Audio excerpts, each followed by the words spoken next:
ସବୁବେଳେ ଗର୍ବରେ ମୁଁ गोटे कथा ही कहीपरि हाँ मु चाषी घर छुआ आ मो पाखे सबकि अच्छी देखिए देखु भाई रे धान भयंकर धान होती ए वर्ष किंतु गोटे टेंशन अच्छी जे लघुचाप आसार अच्छी बोलिका समस्ते टेंशन बर्तमान से गोटे टेंशन तांकर जे धान केमती घर को जीवे वर्ष कहीं आर वर्ष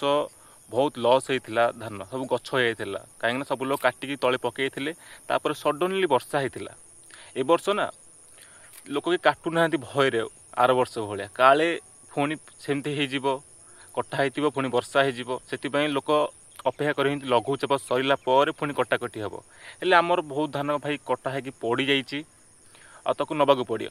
ना बहुत असुविधा हो मुझे ना ठीक से वीडियो बन पारुची ना ऑनलाइन के आसी पारुची एमती नॉर्मल यूट्यूब रे वीडियो पकाई भी बंद कर देछि 4-5 दिन है कहीं भाई गोटे वर्षर मेहनत ये आमर गोटे वर्ष पूरा मेहनत करुचु धान कमेयापी आ जदि 4 दिन वर्षा होगला ना सबकि बर्बाद हो तो से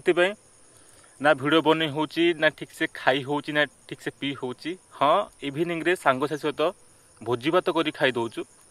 पुणी सकाल आसी काम करा पड़ुची तो आउ 4-5 दिन लगे भी शेष हो आमर शेष हो कि अलग लोक तो सरबनी कि सी भी सरीज किंतु लघुचाप सरला से माने भी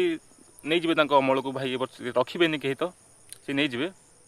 तो पुणी देखा आउ किछि नुआ छोट ब्लॉग रे